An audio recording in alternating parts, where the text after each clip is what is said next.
Today, I embarked on an exciting journey to photograph one of the most iconic birds in the UK, the Kingfisher. I ventured to Severn Valley County Park with a group of wildlife photography friends. While I've dabbled in wildlife photography before, this was my first time documenting the experience on video. Armed with the OM System OM1 Mark II and the M.Zuiko Digital ED 150mm to 400mm f4.5 Pro Lens. Since I was filming solo and shooting from a hide, I opted for a voiceover to avoid disturbing the other photographers. Yeah, Kingfisher just come across in the tree there.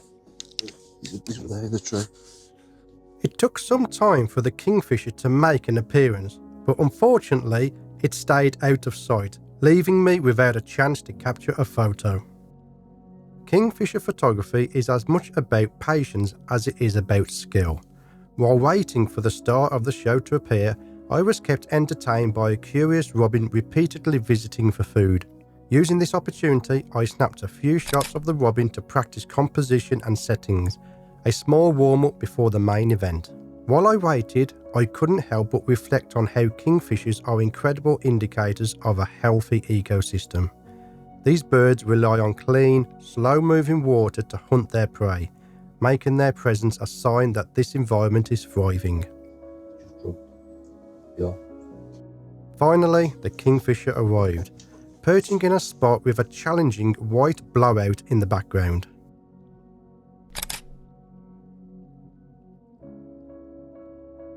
To improve the composition, I adjusted my position and experimented with different ISO settings to refine my shots. Did you know that a kingfisher's vibrant blue feathers aren't actually blue? The colour comes from light refraction through microscopic structures in their feathers, giving them their brilliant shimmering appearance. This session highlighted the remarkable capabilities of modern cameras like the OM1 Mark II. While capturing low-light test shots for a future video, I was able to capture a sharp image at an astonishing 1/13 of a second. It's a reminder of how far cameras have come. 1/13 of a second and it's sharp. Though it sparks the question, does advanced technology make photography less about skill? Answers in the comments below. When it comes to wildlife, that you're better to underexpose it than overexpose? Because at least you can recover the shadows, can't you? Yeah, whereas blown all lights are a nightmare to try and do anything with. Yeah. As the Kingfisher settled in, it began fishing at the edge of the pool.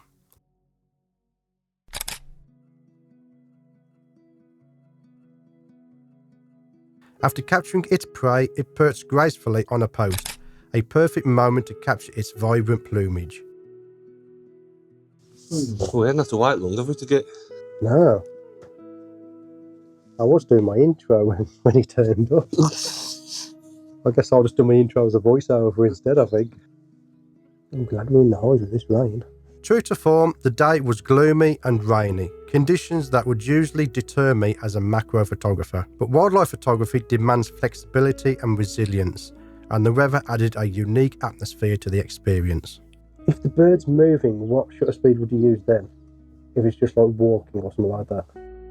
I tend to have my base setting when I put it into C1 for wildlife is 1250. Birds in flight, you probably want it a little bit quicker. Is it situation dependent? Yeah. Like? Yeah. Because like with macro, once you've set your flash up and that, good for most situations. Yeah. It's only if you want to be artistic that you want to change your settings. Whereas what I have noticed with wildlife is your settings are constantly changing. Yeah, constantly. Smile, guys. One of the joys of this outing was the friendship in the hide. As a newcomer to wildlife photography, I appreciated the willingness of fellow photographers to share tips and answer questions. It reminded me of how photography fosters a community of shared passion and learning. I'll stick to standing shots at the moment. I'll try doing in-flight shots of a kingfisher. So I'm going to turn my camera off for a second. That means the kingfisher will come back. Hopefully. As soon as I take the lens off. Oh, there he is.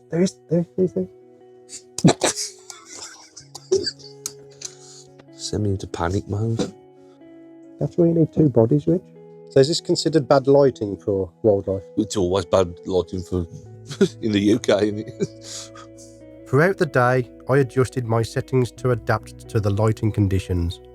I used the widest possible aperture to maximize light intake. I set auto ISO with a maximum of 12,800 and relied on the Pro Capture feature to anticipate moments of action. Highlight and shadow warnings were invaluable for managing exposure. More on those in a future video. Well, we're doing better than normal because normally we don't see a kingfisher, do we? Well, you don't. Everyone else does. Everyone else sees a kingfisher except for me. I wonder where he's gone. Probably in that bottom pool again, where Not where we first came in. let's go for a wander around the pool at the bottom, warm back up, see if you can scare the kingfisher back out. Well, if I'm going to say if I leave, it will turn up anyway. So.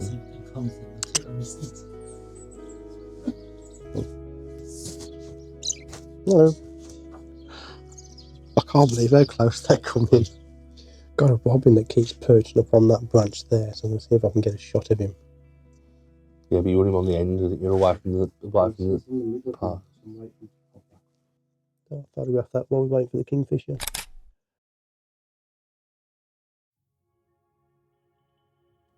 This is what we always say about, it's all about timing with this. So if we'd have come 15 minutes later, we'd have said we've seen nothing. Yeah. Whereas we've sat for probably an hour and it's not been back, but you ain't bothered because you had that 10 minutes of photographing it.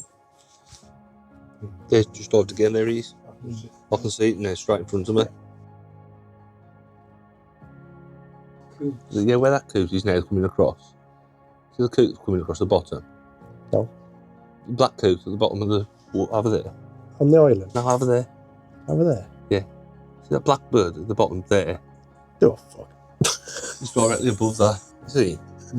Oh, I got him, yeah. Jesus Christ. I did say I needed glasses, didn't I? Look at his head, it's like it's stabilised, isn't it? Kingfishers are expert hunters, capable of diving at speeds up to 40 kilometers an hour to snatch fish from the water. Watching this precision firsthand was an awe-inspiring experience. Did you get him diving then, Fred? Yeah. Yeah? Look at that.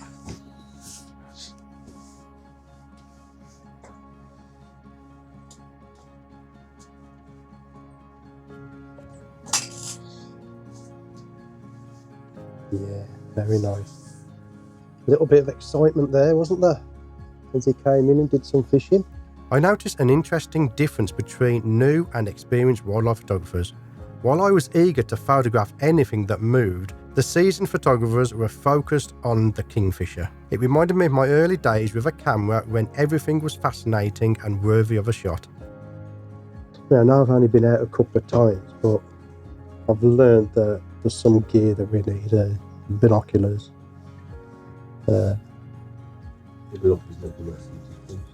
Gloves, and an absolute shitload of experience is what you need. Before long, the kingfisher returned, catching a fish and perching gracefully.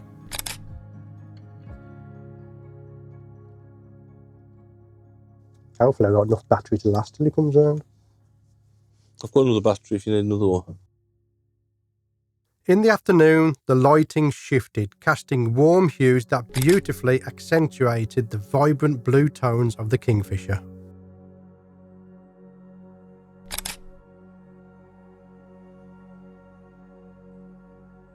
Photographing kingfishers was a refreshing change from the solitude of macro photography. It was a joy to be surrounded by like-minded individuals, exchanging stories and inevitably talking about camera gear. Despite the typical British weather, my day photographing kingfishers was an unforgettable experience. The Owen System OM1 Mark II and the 150-400mm f4.5 IS Pro Lens performed flawlessly, delivering results I am proud of. As a wildlife photography novice, I have much to learn, but this outing has inspired me to continue exploring this genre. Where are we? Seven Valley, Nature Park, is it called? So where are we? So with the Severn Valley... That's on top there, country park, isn't it? Ah, there's it, okay. I wonder how many hate comments I get for this video. Oh, I've got a better intro. Here we go. So, we're at Severn Valley country centre, testing out £10,000 worth of gear that I've been sent for free. Hey, we should laminate a sign that says YouTube filming in progress, no entry.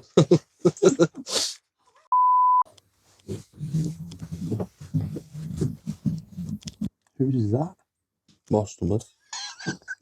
Sounded like a bloody bowel being rolled or something. Get 6 months. I know the difference between an animal and someone's stomach rumbling. I've got random things to say in the middle of the day, a battle. My camera's attracted to you for some reason. That reminds me of someone who doesn't post his images, ain't it, Rich? Yeah. Yeah.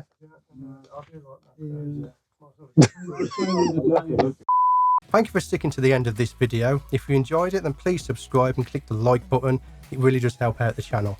I want to thank my Patreon supporters for their continued support in supporting me and this channel. If you're interested in joining Patreon, then check in the description below this video for a link to Patreon. If you want to continue watching my macro journey, then click one of the videos in front of you now.